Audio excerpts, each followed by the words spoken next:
പ്രിയമുള്ളവരെ നമസ്കാരം. എല്ലാവർക്കും കഥപുരയിലേക്ക് സ്വാഗതം. പുറത്ത് നേരിയ ചാറ്റൽ മഴ പെയ്യുന്നുണ്ട്.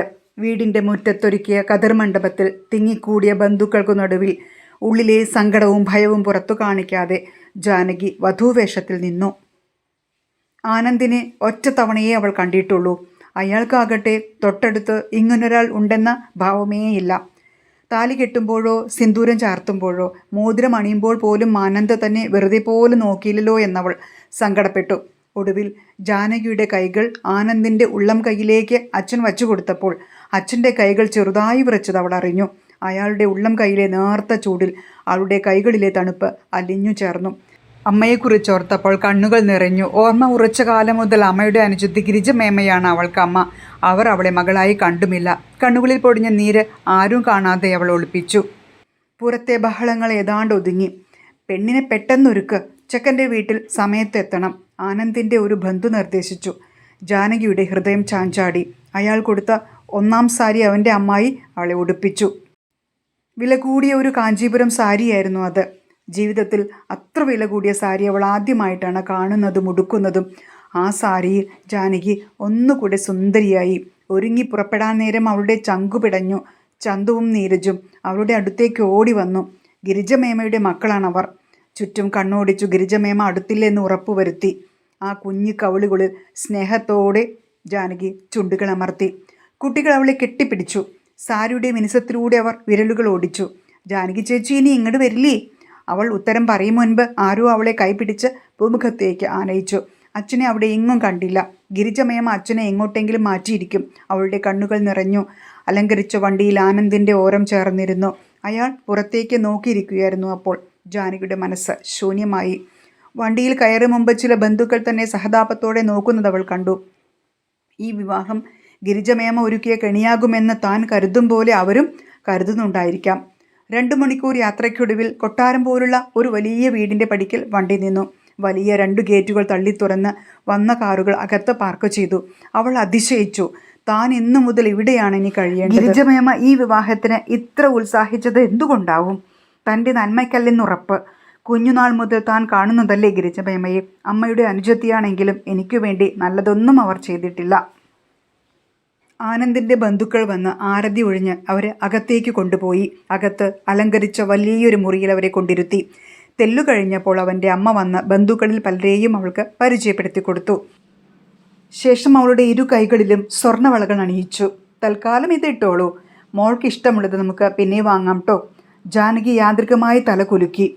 വീട് മുഴുവൻ വർണ്ണ ബലൂണുകൾ കൊണ്ട് അലങ്കരിച്ചിരുന്നു. അവൾ അതുവരെ കണ്ടിട്ടില്ലാത്ത അലങ്കാര വിളക്കുകളിൽ കണ്ണുകളുടക്കി. ബന്ധുജനങ്ങൾ ഓരോരുത്തരായി എത്തിത്തുടങ്ങി. വീടിന് മുകൾ നിലയിലായിരുന്നു ചായ സൽക്കാരം ഏർപ്പാടാക്കിയിരുന്നത്.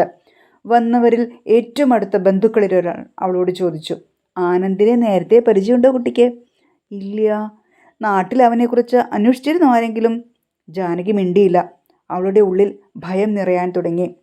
അവർ തുടർന്നു പറഞ്ഞു, അമ്മല്ലാത്ത കുട്ടിയല്ലേ, അതുകൊണ്ട് പറയാ, ആനന്ദിനോട് തഞ്ചത്തിൽ നിന്നാ മതി കേട്ടോ. എല്ലാം കേട്ട് ജാനകി തലകുലുക്കി. ചായ സൽക്കാരമെല്ലാം കഴിഞ്ഞ് ബന്ധുക്കൾ വീടൊഴിഞ്ഞു. ആനന്ദിൻ്റെ അമ്മ മുറിയിലെത്തി. മോളെ, ഈ ഡ്രസ്സൊക്കെ ഒന്ന് മാറ്റിക്കോളൂ കേട്ടോ. നിനക്ക് വേണ്ടി വാങ്ങിയ ഡ്രസ്സുകളാണ് ഈ അലമാരകൾ നിറയെ. പോരാത്തതിന് അവനെയും കൂട്ടിപ്പുറത്ത് പോയി വാങ്ങിച്ചോളൂ കേട്ടോ. അതും പറഞ്ഞ് അവിടെ ഉണ്ടായിരുന്ന അലമാരകളുടെ താക്കോൽ അവളെ ഏൽപ്പിച്ചു. ആഭരണങ്ങൾ സൂക്ഷിച്ചു വെക്കാൻ പ്രത്യേക പെട്ടിയും അവൾക്ക് കാണിച്ചു കൊടുത്തു. ഫ്രഷായി താഴേക്ക് വരൂ കേട്ടോ. അതും പറഞ്ഞ് അവളുടെ കവിളിൽ തട്ടി അവർ മുറിവിട്ട് പോയി. വീട്ടിൽ അവളും ആനന്ദും അമ്മയും തനിച്ചായി. അവൾ കുറച്ചുനേരം കട്ടിലിൽ വെറുതെ ഇരുന്നു. ഇപ്പോൾ വീട്ടിലാണെങ്കിൽ പശുക്കൾക്ക് പുല്ലരിഞ്ഞും വിറകുകറിയും തൊടിയിലും പറമ്പിലും വിയർത്തൊലിച്ച് ഓടി നടക്കുന്നുണ്ടാകും. ഗിരിജമേമ പിന്നാലെ നടന്ന് ചെയ്തത് പോരാന്ന് പറഞ്ഞ് ശകാരിക്കും. വീണ്ടും വീണ്ടും പണികൾ തന്നുകൊണ്ടേയിരിക്കും. അച്ഛൻ ഇതൊക്കെ കണ്ടാൽ പെട്ടെന്ന് മാറിക്കളയും. ഓർത്തപ്പോൾ കണ്ണുകൾ നിറഞ്ഞു. ഇവിടെ ഇരുന്ന് ദിവാസ്വപ്നം കാണുക. പെട്ടെന്ന് ആനന്ദ മുറിയിലെത്തി. അവൾ കട്ടിലിൽ നിന്ന് ചാടി എണീറ്റു. പെട്ടെന്ന് ഫ്രഷായി വരൂ, താഴേക്ക് തന്നെ കാണാൻ ഒരാൾ വന്നിട്ടുണ്ട്. ജാനകി കൗതുകപൂർവ്വം അവനെ നോക്കി. കല്യാണപ്പന്തലിൽ കണ്ട ആളേ അല്ല. നല്ല ഉത്സാഹത്തിലാണ് ആൾ. തന്നെ കാണാൻ വന്നത് ആരായിരിക്കും എന്നോർത്തവൾ ബാത്റൂമിൽ കയറി വാതിലടച്ചു. ഞാൻ കൂടി വരട്ടെ? അവൻ്റെ ചോദ്യം കേട്ട ജാനകി ബാത്റൂമിനുള്ളിൽ നിന്ന് ഊറിച്ചിരിച്ചു. എങ്കിലും നേരത്തെ കണ്ട് ബന്ധു പറഞ്ഞ വാക്കുകൾ അവളുടെ മനസ്സിൽ വിങ്ങലായി നിന്നു. വേഗം അവൾ ഫ്രഷായി പുറത്തിറങ്ങി. താഴെ സംസാരം കേൾക്കുന്നുണ്ട്. ആരാകുമെന്ന ഉത്കണ്ഠയിൽ അവൾ കോണിപ്പടികൾ ഇറങ്ങി ചെന്നു. നസ്രത്ത്! ജാനകി ഓടിച്ചെന്ന് അവളുടെ കൈകൾ സ്വന്തം കൈകൾക്കുള്ളിലാക്കി. എന്തു പറയണമെന്നറിയില്ലായിരുന്നു ജാനകിക്ക്. ഒരിക്കൽ പ്രിയ കൂട്ടുകാരിയായിരുന്നവൾ. വിരലിലെണ്ണാവുന്നവരെ കൂട്ടുകാരായി തനിക്ക് ഉണ്ടായിട്ടുള്ളൂ. അതിൽ ഏറ്റവും പ്രിയപ്പെട്ടവളായിരുന്നു നസ്രത്ത്. വിവാഹത്തിന് വരാത്തതിൻ്റെ പരിഭവം പങ്കുവെച്ചു ജാനകി. അതിനാലേടോ ഇപ്പോൾ വന്നത്? അവൾ ചിരിച്ചു. നിനക്കൊരു ചെറിയ സമ്മാനം കൊണ്ടുവന്നിട്ടുണ്ട്. രാത്രി ഇത് തുറന്നു നോക്കാവൂ, അവൾ പറഞ്ഞു. പുസ്തകം പൊതിഞ്ഞ പോലെ ഒരു പൊതി അവൾ ജാനകിയെ ഏൽപ്പിച്ചു. തമാശകൾ പറഞ്ഞും കളിയാക്കിയും പഴയ കാര്യങ്ങൾ ഓർത്തും അവർ കുറച്ചു നേരം ചെലവഴിച്ചു. പോകും മുമ്പ് അവൾ ജാനകിയെ കെട്ടിപ്പിടിച്ചു. എന്നിട്ട് പറഞ്ഞു, രണ്ടുപേരും ഒഴിവുപോലെ വീട്ടിലേക്ക് വരണം. ഉപ്പ പ്രത്യേകം പറഞ്ഞിട്ടുണ്ട്. അവൾ മടങ്ങിപ്പോയി. സമപ്രായക്കാരാണെങ്കിലും നസ്രത്ത് കാഴ്ചയിൽ ഒത്ത പെണ്ണാണ്. ജാനകി കയ്യിൽ കിട്ടിയ സമ്മാനം സൂക്ഷിച്ചു നോക്കി. അതുമായി അവൾ മുകളിലെത്തി. എന്നിട്ടത് ഒരു അലമാരയിൽ ഭദ്രമായി വെച്ചു. എന്തെന്നില്ലാത്ത ഒരു ആകാംക്ഷ തോന്നി അവൾക്ക്. എന്തായിരിക്കും അതിനുള്ളിൽ? പിന്നാലെ ആനന്ദ് എത്തി. അവൻ്റെ മുഖത്തൊരു കള്ളച്ചിരിയുണ്ടായിരുന്നു. കൂട്ടുകാരി തന്ന സമ്മാനം എന്താണെന്ന് നോക്കുന്നില്ലേ? അവൾ ഒന്ന് ശങ്കിച്ചു. അതെന്താണെന്നറിയാൻ തനിക്കും കൗതുകമുണ്ട്, അവൾ ചിന്തിച്ചു. വരൂ, നമുക്ക് താഴേക്ക് പോകാം. ഭക്ഷണം കഴിക്കാൻ അമ്മ വിളിക്കുന്നുണ്ട്. അത് കഴിഞ്ഞു വന്ന് നോക്കാം, ആനന്ദ് സമാധാനിപ്പിച്ചു. അവർ ചെല്ലുമ്പോൾ ഭക്ഷണം വിളമ്പി അമ്മ കാത്തിരിക്കുന്നുണ്ടായിരുന്നു. സത്യത്തിൽ ജാനകിക്ക് തീരെ വിശപ്പില്ലായിരുന്നു. ഉത്തരം കിട്ടാത്ത കുറേ ചോദ്യങ്ങൾ അവളുടെ ഉള്ളിൽ ഉരുണ്ടു മറിയുകയായിരുന്നു. അപ്പോൾ മോളൊന്നും കഴിച്ചില്ലല്ലോ. വിശക്കണില്ല അമ്മേ. നാലും എന്തെങ്കിലും കഴിക്കൂ. തന്നെ ഭക്ഷണം കഴിക്കാൻ ഒരാൾ നിർബന്ധിക്കുന്നത് ആദ്യമാണ്. അതെങ്ങനെ? എന്തെങ്കിലും വിളമ്പി തന്നാൽ തന്നെ അത് കഴിയുന്നതുവരെ എന്തെങ്കിലും പറഞ്ഞ് ശകാരിച്ചു കൊണ്ടിരിക്കും മേമ. കണ്ണു നിറയാതെ എണീറ്റ ദിവസങ്ങൾ കുറവായിരിക്കും. മോൾ എന്താ ചിന്തിക്കണേ? ഒന്നുമില്ല. നാളെ നേരത്തെ എണീറ്റ് കുടുംബക്ഷേത്രത്തിൽ പോകണം കേട്ടോ, അമ്മ ഓർമ്മിപ്പിച്ചു. അവൾ തലയാട്ടി. ആനന്ദ് അടുക്കള വിട്ടിട്ടും അവൾ അമ്മയെ ചുറ്റിപ്പറ്റി അവിടെ തന്നെ നിന്നു. അമ്മേ, കിടക്കും മുമ്പ് പാത്രങ്ങൾ കഴുകണ്ടേ? ഞാൻ ചെയ്യാം, മടിച്ച് ജാനകി പറഞ്ഞു. അതിന് ഡിഷ് വാഷറുണ്ട് മോളെ ഇവിടെ. അതിലിടുന്ന പണിയേയുള്ളൂ. ഞാൻ ചെയ്തോളാം. മോള് പോയി കിടന്നോളൂ, അവൾ തലയാട്ടി. അവൾ മുകളിലെ കോണിപ്പടികൾ കയറുമ്പോൾ മുറിയിൽ നിന്ന് നേരിയ ഗസൽ ഒഴുകി വരുന്നത് കേട്ടു. മനസ്സ് ചെറുതായി ഉണർന്നു. ആനന്ദിനെ അവിടെ എങ്ങും കണ്ടില്ല. കയ്യിൽ കരുതിയ പാൽ മേശമേൽ വെച്ച് മടിച്ചു അവൾ കിടക്കയിലിരുന്നു. നല്ല ക്ഷീണം തോന്നിയപ്പോൾ ഒന്ന് തലചായ്ക്കണമെന്ന് തോന്നിയ അവൾക്ക് പതുക്കെ കിടക്കയുടെ ഓരം പറ്റി അവൾ കിടന്നു. AC-യുടെ സുഖകരമായ കുളിരിൽ അവളുടെ കണ്ണുകൾ താനേ അടഞ്ഞുപോയി. പാതിരാവിൽ എപ്പോഴോ അവൾ ഉറക്കമുണർന്നു. മുറിയിലെ അരണ്ട വെളിച്ചത്തിൽ തൊട്ടരികിൽ ആനന്ദ് വളരെ ശാന്തനായി കിടന്നുറങ്ങുന്നത് കണ്ടു. അവൾ ഒരു നിമിഷം ആ കിടപ്പ് നോക്കി വെറുതെ കിടന്നു. അപ്പോഴാണ് അവൾ ശ്രദ്ധിച്ചത്, അവൾ തലവെച്ചു കിടക്കുന്നത് ആനന്ദിൻ്റെ കൈത്തണ്ടയിലാണെന്ന്. അവൾ പരിഭ്രമത്തോടെ എണീക്കാൻ നോക്കി. അപ്പോൾ കണ്ടു, ആനന്ദിൻ്റെ കൈകൾ വയറിന് ചുറ്റും ലോക്കിട്ടത്തെ പോലെ പിണച്ചു വച്ചിരിക്കുന്നു. അവൾ പതുക്കെ അതെടുത്തു മാറ്റി. പെട്ടെന്നവൾ നസ്രത്ത് തന്നെ സമ്മാനം തുറന്നു നോക്കിയില്ലല്ലോ എന്നോർത്തു. അവൾ പതുക്കെ കിടക്ക വിട്ടെണീറ്റു. പതിയെ അലമാരുടെ വാതിൽ തുറന്ന സമ്മാന പൊതി പുറത്തെടുത്തു. അതുമായി ബാൽക്കണിയിലെത്തി. ബാൽക്കണിയുടെ വാതിൽ ചാരിയിട്ടേ ഉണ്ടായിരുന്നുള്ളൂ. അവിടെ നിന്നപ്പോൾ ചില നക്ഷത്രങ്ങൾ താഴേക്ക് ഇറങ്ങി വരുന്നത് പോലെ തോന്നിച്ചു. നേരിയ കാറ്റിലും തണുപ്പിലും കർട്ടനുകൾ ഇളകിയാടി. ഒരു കസേരയിലിരുന്നവൾ അതിൻ്റെ സ്വർണ്ണ നൂലിഴകൾ അഴിച്ചു മാറ്റി. അതൊരു ആൽബമായിരുന്നു. അവളത് തുറന്നു നോക്കി. ആദ്യ താളിൽ ചിരിക്കുന്ന സ്വന്തം പടം. തുടർന്നുള്ള എല്ലാ പേജുകളിലും ജാനകിയുടെ വ്യത്യസ്ത ഭാവത്തിലും നിൽപ്പിലുമുള്ള അനവധി ഫോട്ടോകൾ. 1-2 പേജുകളിൽ മാത്രം നസ്രത്തുമുണ്ട്. ആൽബത്തിൻ്റെ അവസാന താളിൽ ആനന്ദിൻ്റെ മനോഹര കയ്യൊപ്പും. സ്നേഹപൂർവ്വം ജാനകിക്ക്. അവൾ അതിശയിച്ചു. അവളുടെ 10ാം ക്ലാസ് മുതലുള്ള ഫോട്ടോകളുണ്ടായിരുന്നു അതിൽ. മിക്കതും ഗിരിജമേമയുടെ കണ്ണു വെട്ടിച്ച് നസ്രത്തിൻ്റെ വീട്ടിലേക്ക് പോയപ്പോൾ എടുത്തത്. പലതും നിറം മങ്ങിത്തുടങ്ങിയിരുന്നു. ഒരുപാട് ഓർമ്മകളിലേക്കുള്ള താക്കോലായിരുന്നു ആ ആൽബം. അതിലൊരെണ്ണം ഒരിക്കൽ മഴ നനഞ്ഞ് നസ്രത്തിൻ്റെ വീട്ടിലേക്ക് ഓടിക്കയറുന്നതായിരുന്നു. അത് കണ്ടതും അവളുടെ കണ്ണുകൾ അറിയാതെ നിറഞ്ഞു. അഴിഞ്ഞാടി നടക്കുന്നവൾ എന്നാദ്യമായി കേട്ടതും അന്നാണ്. ഒരു 15കാരിക്ക് താങ്ങാവുന്നതിലും അപ്പുറമായിരുന്നു അത്. എന്താ, ഫോട്ടോകളൊക്കെ ഇഷ്ടപ്പെട്ടോ? പെട്ടെന്നവൾ ഞെട്ടിത്തിരിഞ്ഞു നോക്കി. ഇതൊക്കെ എങ്ങനെ? ചോദ്യം അവളുടെ തൊണ്ടയിൽ കുരുങ്ങി. കള്ളം കണ്ടുപിടിച്ചതുപോലെ അവൾ തല താഴ്ത്തി. ആനന്ദ് സ്നേഹത്തോടെ അവളെ ചേർത്ത് പിടിച്ചു. എന്നിട്ട് താടി പിടിച്ചുലച്ചു. നിറഞ്ഞ അവളുടെ കണ്ണുകളിൽ സ്വന്തം ചുണ്ടുകൾ ചേർത്ത് വെച്ചു. ഇനിയും സങ്കടപ്പെടരുത് നീ. നിന്റെ സങ്കടങ്ങൾ മാറ്റാനല്ലേ ഞാൻ നിന്നെ ഇങ്ങോട്ട് കൊണ്ടുവന്നത്, ആനന്ദ് പറഞ്ഞു. തിരകളടിച്ചുകൊണ്ടിരുന്ന അവരുടെ മനസ്സൊന്നടങ്ങി. ഒട്ടുനേരം കഴിഞ്ഞിരിക്കണം, ആനന്ദ് ചോദിച്ചു. അന്ന് നസ്രത്തിൻ്റെ വീട്ടിലേക്ക് മഴ നനഞ്ഞു നീ ഓടി വന്നത് ഓർക്കുന്നുണ്ടോ? ആ ചോദ്യം അവളെ ഒന്നുലച്ചു. അവൻ തന്നെ ഇപ്പോഴും ഇറുകെ പുണർന്നിരിക്കുകയാണെന്നും താൻ അവൻ്റെ നെഞ്ചിൽ മുഖം ചേർത്തു നിൽക്കുകയാണെന്നും അവൾ മനസ്സിലാക്കി.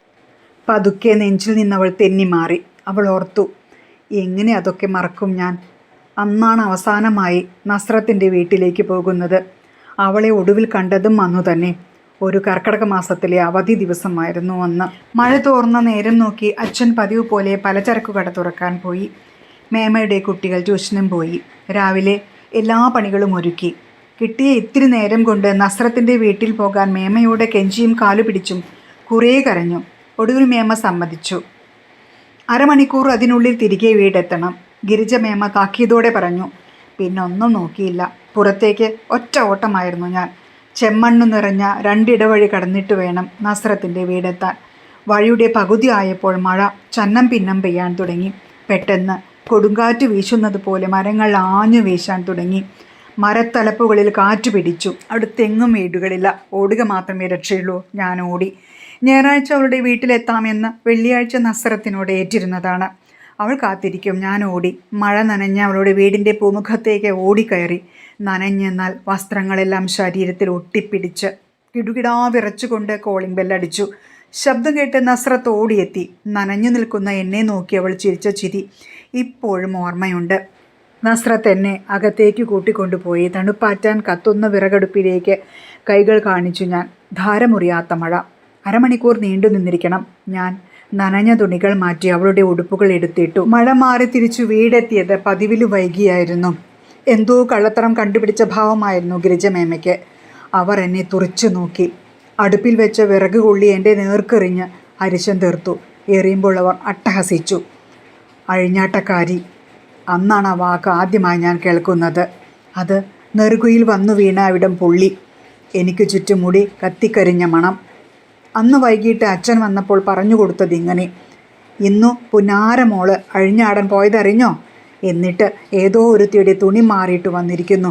വളർന്നു വരുന്ന കുട്ടിയോൾ ഇതൊക്കെ കാണൂലോ. ചത്തുപോയ തള്ളയ്ക്ക് ഇത് വല്ലതും കാണണോ? അന്ന് ദേഷ്യം പിടിച്ച അച്ഛൻ മതിയാവോളം തല്ലി 4 ചുവരുകൾക്കുള്ളിലിട്ട്. അതിനുശേഷം നസ്രത്തിൻ്റെ വീട്ടിൽ പോയിട്ടില്ല. അവളെ കണ്ടിട്ടുമില്ല. 10ാം ക്ലാസ് റിസൾട്ട് അറിഞ്ഞ സമയമായിരുന്നു അപ്പോൾ. താമസിയാതെ ഒരു ദിവസം കേട്ടറിഞ്ഞു, അവളുടെ ഏട്ടൻ മെഹമൂദിനെ പോലീസ് പിടിച്ചു കൊണ്ടുപോയെന്ന്. മെഹമൂദിൻ്റെ ബൈക്കിൽ നിന്ന് കഞ്ചാവ് പിടിച്ചത്രേ. അന്നും ഞാൻ കണക്കറ്റ പഴി കേട്ടു. അഴിഞ്ഞാട്ടക്കാരി ആയതിനാൽ ഞാനും അവരുടെ കൂടെ കഞ്ചാവ് വിതരണം ചെയ്തിരിക്കുമെന്ന്. വീട്ടിലെ കുത്തുവാക്കുകൾ കേട്ട് പലതവണ ജീവിതം അവസാനിപ്പിക്കണമെന്ന് തോന്നിയിട്ടുണ്ട്. ആ നാട്ടിൽ കഞ്ചാവ് വിതരണം ചെയ്തിരുന്ന ഏജൻ്റായിരുന്നു അത്ര മെഹമൂദ്. പലരും പറഞ്ഞു കേട്ടതാട്ടോ ഞാൻ. ജാനകി പറഞ്ഞു നിർത്തി. എല്ലാം കേട്ട ആനന്ദ മൗനം വെടിഞ്ഞു. ബാൽക്കണിയിൽ നേരിയ കുളിര വീണു തുടങ്ങിയിരുന്നു. ഇത്രയേ കേട്ടുള്ളൂ? നസ്രത്തിൻ്റെ ഇക്ക മെഹമൂദ് ഒറ്റയ്ക്കല്ല, ഒരു കൂട്ടുകാരൻ കൂടി അവനെ സഹായിക്കാനുണ്ടായിരുന്നു എന്ന് കേട്ടില്ലേ? ജാനകി കണ്ണു മിഴിച്ചു. അവൾ സംശയത്തോടെ അവനെ നോക്കി. ഇതൊക്കെ ആനന്ദിനെ എങ്ങനെയറിയാം? മടിച്ചവൾ ചോദിച്ചു. അവൻ ഒരു നിമിഷം മൗനമായി. പിന്നെ പറഞ്ഞു, ആ കൂട്ടുകാരനാണ് ഞാൻ. അവൾ ഒന്ന് വിറച്ചു. ഗിരിജമേമയുടെ കുരുട്ടുബുദ്ധിയുടെ ആഴം അവൾക്കിപ്പോഴാണ് ബോധ്യപ്പെട്ടത്. അവൾ ആനന്ദിൻ്റെ അരികിൽ നിന്ന് പിടഞ്ഞു മാറി. കഞ്ചാവ് കടത്തിയവൻ. ജാനകിയുടെ ഉള്ളിൽ ഒരു നിലവിളി പൊന്തിയത് തൊണ്ടയിൽ തടഞ്ഞു.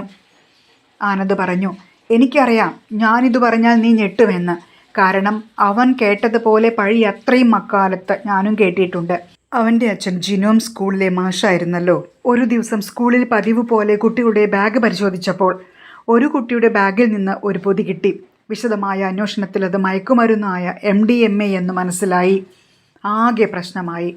മാഷ് കർക്കശ നിലപാടെടുത്തു. ആ കുട്ടിയെ സ്കൂളിൽ നിന്ന് പുറത്താക്കാൻ മാഷ് ശുപാർശ ചെയ്തു. ഒരു ഉയർന്ന പോലീസ് ഉദ്യോഗസ്ഥൻ്റെ മകനായിരുന്നു അവൻ. മാഷെ ആ പോലീസുകാരൻ കുറേ ഭീഷണിപ്പെടുത്തി. ശുപാർശ പിൻവലിക്കണമെന്ന് പറഞ്ഞ്. അവൻ കുഞ്ഞല്ലേ, തെറ്റുപറ്റിയതാണ്, പോലീസുകാരൻ പറഞ്ഞു നോക്കി. പക്ഷേ പിന്നീട് മാഷ് അറിഞ്ഞു ഇത് പോലീസ് അച്ഛൻ കൂടെ അറിഞ്ഞ മകൻ ചെയ്തതാണെന്ന്.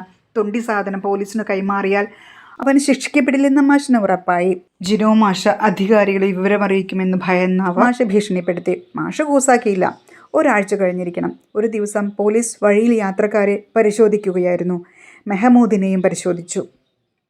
സ്കൂട്ടറിനുള്ളിൽ ടിഫിൻ ബോക്സിനുള്ളിൽ കഞ്ചാവ് ഒളിപ്പിച്ച നിലയിൽ മെഹമൂദിനെ പോലീസ് റോഡിൽ നിന്ന് പിടിച്ചു.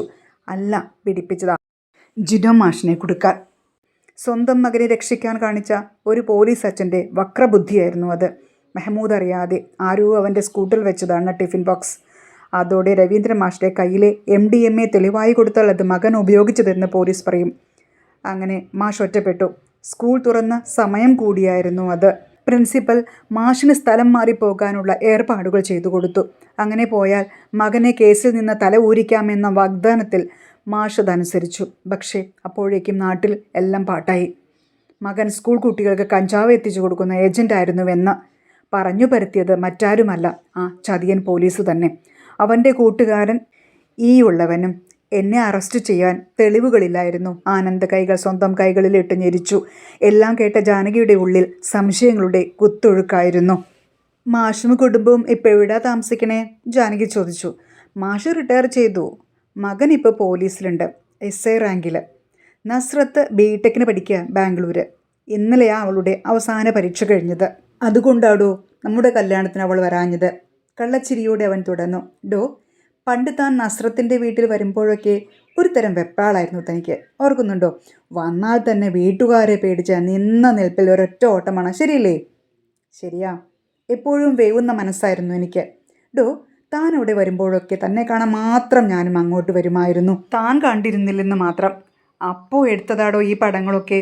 ഈ ചുന്ദരി എനിക്ക് അത്രയ്ക്ക് ഇഷ്ടമായിരുന്നേടോ, ആനന്ദ് പറഞ്ഞു. അവളുടെ നീണ്ട മൗനം കണ്ട് അവൻ കുസൃതിയോടെ ചിരിച്ചു. നോക്ക്, ഈ ആൽബം അങ്ങനെയാണ് നസ്രത്തിൻ്റെ കയ്യിലെത്തിയത്. അവളെ ഞാൻ സൂക്ഷിക്കാൻ ഏൽപ്പിച്ചതാട്ടോ. അവൻ അവളുടെ നെറ്റിയിൽ സ്വന്തം നെറ്റി മുട്ടിച്ചു. എന്നിട്ട് കണ്ണുകളിൽ നോക്കി. ജാനകിക്ക് ആദ്യമായി അങ്ങനെ നോക്കിയപ്പോൾ ഉള്ളിലൊരു കൊളുത്തിപ്പിടുത്തം പോലെ. പെട്ടെന്ന് അവൾ മുഖം പൊത്തി. ചീവീടുകളുടെ ശബ്ദം നിലച്ചു. ദൂരെ അമ്പലത്തിൽ നിന്ന് സുപ്രഭാതം കേൾക്കാൻ തുടങ്ങി. അപ്പോഴേ നമുക്ക് അമ്പലത്തിൽ പോയാലോ? അവൾ തലയാട്ടി. ജാനകിയുടെ മനസ്സ് നിറഞ്ഞിരുന്നു. ഉറക്കക്ഷീണം രണ്ടുപേരെയും അലട്ടിയില്ല. അവൾ ഷെൽഫ് തുറന്ന് നല്ലൊരു സെറ്റ് മുണ്ട് സംഘടിപ്പിച്ചു. അതിന് മാച്ചായ ബ്ലൗസ്, ഓർണമെൻറ്റ്സ് എല്ലാം കിടക്കയിൽ നിരത്തി വെച്ചു. സെറ്റ് മുണ്ടിൻ്റെ നിറത്തോട് യോജിക്കുന്ന ഒരു ഷർട്ട് ആനന്ദിന് അവൾ തന്നെ തിരഞ്ഞെടുത്തു. രാവിലെ പ്രാതലിന് അവൾ അമ്മയെ സഹായിച്ചു. എല്ലാം ഒരുക്കിയ ശേഷം അമ്പലത്തിൽ പോകാൻ അവർ പൂമുഖത്ത് എത്തിയപ്പോൾ കണ്ടു ജാനകിയുടെ അച്ഛൻ ഗേറ്റ് തുറന്ന് അകത്തേക്ക് നടന്നു വരുന്നു. കുട്ടിയിൽ എപ്പോഴോ വാത്സല്യത്തോടെ ചിരിച്ചതുപോലെ അയാൾ ജാനകിയെ നോക്കി നിറഞ്ഞു ചിരിച്ചു. നിങ്ങൾ ക്ഷേത്ര ദർശനത്തിനിറങ്ങിയതല്ലേ? അത് മുടക്കണ്ട, ഞാൻ കാത്തിരിക്കാം. അച്ഛൻ, ജാനകി മന്ത്രിച്ചു. പണ്ട് അച്ഛനെന്ന് ഉറക്കെ വിളിച്ചാൽ ശബ്ദം പുറത്തു വന്നാൽ ഗിരിജമേമ അവളെ തുറച്ചു നോക്കും. ആരും കാണാതെ നുള്ളും, ശകാരിക്കും. പിന്നെ പേടിയായി അച്ഛനെ. സ്വന്തം ആവശ്യങ്ങൾ വാതിൽ മറ പറ്റി നിന്നാണ് പറഞ്ഞിരുന്നത്. ദിവസങ്ങൾ കഴിഞ്ഞാവും നടത്തി തരിക. ചിലപ്പോൾ അതും ഉണ്ടാകില്ല. കേട്ടിരുന്നോ എന്ന് പലപ്പോഴും ഉറപ്പിക്കാനും പറ്റാറില്ല. അവൾ ചിന്തിച്ചു. അത് കുഴപ്പമില്ല അച്ഛാ, ക്ഷേത്രം ഇവിടെ അടുത്തന്നെയാ. 10 മണിയാകും നടയടയ്ക്കാൻ. ആനന്ദ് അച്ഛൻ്റെ കൈകൾ കൂട്ടിപ്പിടിച്ചു. കുശലങ്ങൾ ചോദിച്ചു. എന്തൊക്കെയോ പറഞ്ഞവർ പൊട്ടിച്ചിരിച്ചു. ഒടുവിൽ അച്ഛൻ വരവറിയിച്ചു. അതേ, വീട്ടിലേക്ക് 2 ആളെയും ക്ഷണിക്കണം എന്താ ഞാൻ. അമ്മയെയും കൂട്ടണം കേട്ടോ. എന്നിട്ട് ജാനകിയുടെ നെറുകയിൽ ചന്ദ്രൻ എന്ന അവളുടെ അച്ഛൻ പതിയെ തലോടി സ്നേഹത്തോടെ. എൻ്റെ കുട്ടി ഏറെ സങ്കടപ്പെട്ടിട്ടുണ്ട്. കുടുംബത്തിൽ സമാധാനം ഉണ്ടാവട്ടെ എന്ന് കരുതി ഞാൻ എല്ലാം ക്ഷമിച്ചതാട്ടോ. ഞാനും എൻ്റെ കുട്ടി മാത്രം മതിയായിരുന്നു എന്ന് പല തവണ തോന്നിയിട്ടുണ്ട് ഈ അച്ഛന്. കല്യാണം കഴിച്ചു പോയില്ലേ, സ്വന്തം ചേച്ചിയുടെ മോളായിരുന്നില്ലേ കുട്ടി. എന്നിട്ടും സ്നേഹിച്ചോളുമെന്ന് ഞാൻ കരുതി. ക്ഷമ ചോദിക്കാനുള്ള അർഹത കൂടിയില്ല ഈ അച്ഛന്. എത്രയോ വർഷം കാത്തുവച്ച സ്നേഹം മുഴുവൻ ആ വിരൽത്തുമ്പിലുണ്ടായിരുന്നു. 2 ആളുടെയും കണ്ണുകൾ നിറഞ്ഞു. ആനന്ദ് പതിയെ നടന്നു നീങ്ങി. എൻ്റെ കുട്ടീനെ അവൻ പൊന്നു പോലെ നോക്കും കേട്ടോ. വർഷങ്ങൾക്ക് മുമ്പ് അവൻ എനിക്ക് തന്ന വാക്കാണത്. അച്ഛൻ അവളെ വാത്സല്യത്തോടെ ചേർത്ത് പിടിച്ചു. മോളെ, ഗിരിജയ്ക്ക് ഇപ്പോഴും ആനന്ദ് പഴയ കഞ്ചാവ് കടത്തിയവനാണ്. എന്തോ ചെറിയ ജോലിയുണ്ടെന്നും അറിയാം. പക്ഷേ ആനന്ദ് ആർമിയിൽ ഉയർന്ന ഉദ്യോഗസ്ഥനാണെന്ന കാര്യം അവൾക്കറിയില്ല. അവൾ ഇനിത് അറിയുകയും വേണ്ട. ജാനകി പണ്ടത്തെ 5 വയസ്സുകാരിയായി. അച്ഛൻ്റെ നെഞ്ചിലങ്ങനെ മുഖം ചേർത്ത് ഏറെ സമാധാനത്തോടെ സന്തോഷത്തോടെ നിന്നു. ജാനകിയും ആനന്ദും ജീവിക്കട്ടെ. സന്തോഷം എന്തെന്നറിയാത്ത, അമ്മയുടെ വാത്സല്യവും കരുതലും അറിയാത്ത ജാനകിക്ക് ഇനി മുതൽ അതെല്ലാം കിട്ടട്ടെ. അദൃശ്യമെങ്കിലും അച്ഛൻ്റെ പ്രാർത്ഥനകൾ എന്നും കൂടെ ഉണ്ടാകട്ടെ എന്ന് നമുക്ക് പ്രത്യാശിക്കാം.